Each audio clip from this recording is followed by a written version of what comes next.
What's up, everybody? My name is Shannon and I am still waiting for my Seder. Are you ready for this? You guys better hold on to your hats because whew, I am just full of feels. I literally just finished Storm, which is the sequel to Silo, and I am like destroyed.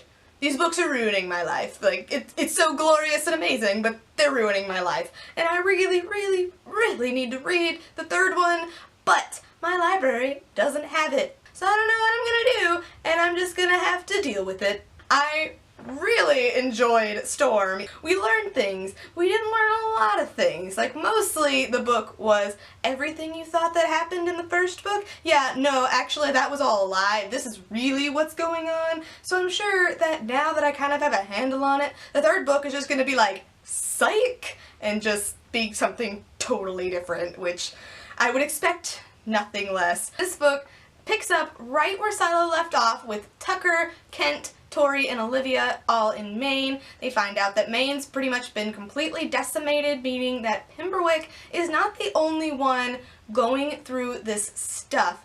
Like, it's obviously on a much bigger scale. So they kind of come up with a game plan. They're like, alright, we need to find more people, get together with other survivors. Surely there are other survivors out there. So they go to a hospital, they find two people there, luckily a doctor, and somebody named John, who does stick around for the rest of the book. They hear a radio broadcast there saying that there are survivors in Nevada and they want to fight back. This creates tension in the group because Tori wants to go to Nevada, but Olivia's just like, screw that, and Kent's like, no, we should just go to Boston, it's closer, we can learn more stuff there if there's people there. Ultimately, that's what they decide to do. They head down there, and this is really fun. The whole book's kind of like a road trip because they go to several places, but like, it was just very interesting. It does create a lot of drama. There was a lot of times when I was like, pump the brakes for a second, we don't need this teenage drama. Would you ride? Would you call back, baby?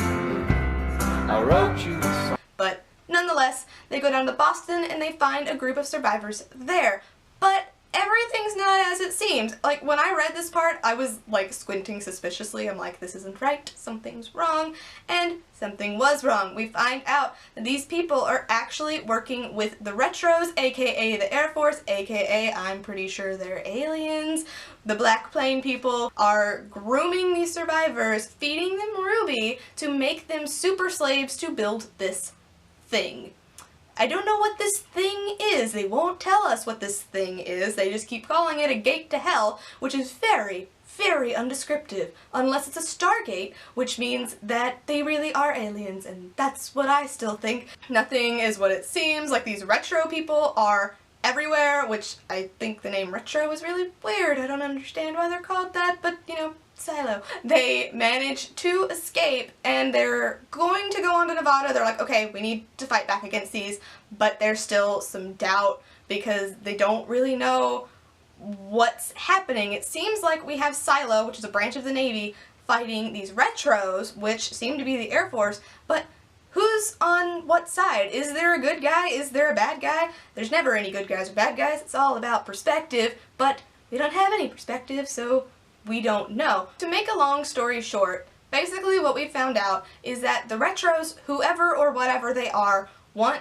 to start the world over. They want to kill out everything and just rebuild and restart, and Silo doesn't want them to do this. We kind of pick up in Pemberwick with a bunch of infiltrators from the Retros in the town. We see that with the Ruby coming in, that's why Fight's there, and Silo comes in to get rid of them. That's why Silo seems to be killing civilians. It's actually them killing infiltrators. But see, what bothers me is that, why the secrecy? Like, if this is going on, why not tell them? Especially after the attacks that kill everybody. Like, when we see Portland being destroyed, it's really everywhere being destroyed. So why not tell everybody? Why keep them in the dark? Why keep us in the dark? I don't know. But that's really where it seems to be. So it's kind of like, is Silo the good guys?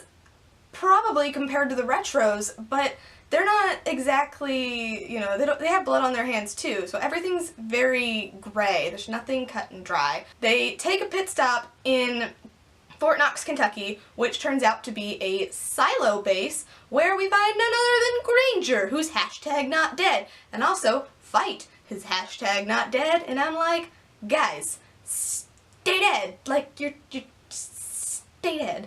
But Tucker has all this anger in him, and I didn't like this. I hate revenge stories because they don't make sense to me. I understand, like, when you're angry and you want justice, but justice isn't the same as revenge, but it drives him to abandon his friends and go try to kill Granger on his own. The only good thing to come out of this is that he talks to Granger, and Granger basically tells him, you can't trust anybody, nothing is what it seems, this is way more complicated than you think it is. He doesn't explain anything, like, I still don't know what's happening, but he says that there might be, like, spies, like retros in your group, like, we weren't hunting you down, we were hunting them down, but they don't say who it is, which of course creates more tension because now Tucker is gonna be all skeptical of his friends, which makes his friends angry, and it just escalates and it turns into a 2-day road trip to Nevada in absolute silence. And it kind of all comes to a head with the drama because we've been having a lot of side stuff with Olivia and Tucker, because Olivia seems like a poisonous, seductive snake. We have a lot of side stuff with Tori and Kent, which I don't really understand why, but it just was happening, and like a lot of that stuff you didn't need. Like, that knocked my review down half a star because you did not need that. That was filler, you didn't need it. It did add reality because they are teenagers, that was gonna happen, but you didn't need it. It just kind of, no, it just made things complicated and awkward and weird.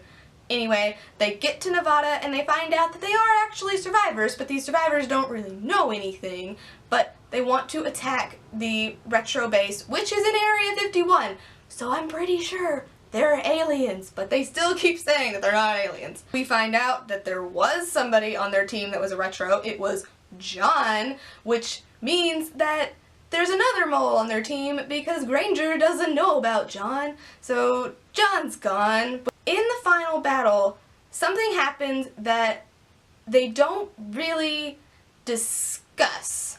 Like, they spend a lot of time with Tucker and Tori thinking that the, like, retro infiltrators in their group are either going to be Kent or Olivia. I came to Kent. Kent's really shady. I don't know. I still have some reservations about Kent, but I started to think about it with Olivia because she didn't want to fight, which is how she is and all this stuff. She wants to be left behind, and so they're gonna leave her, but Tucker is like, I hope you're going to be here when we get back, like, heavily implying, if you're a retro, please don't betray us.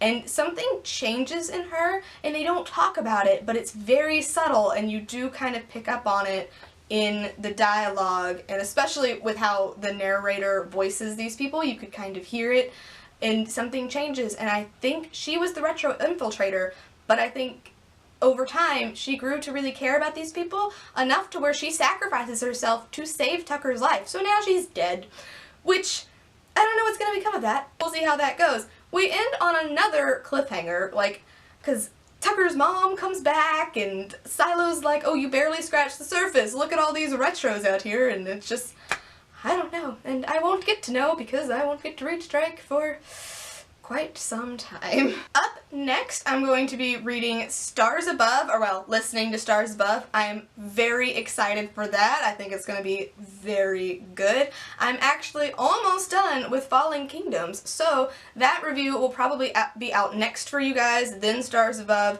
and then probably Hitchhiker's Guide to the Galaxy. I think that's going to be my timeline. We'll see how that goes. Hopefully we can stick to it. That's all I got for you today, guys, so I'll see you next time. Bye!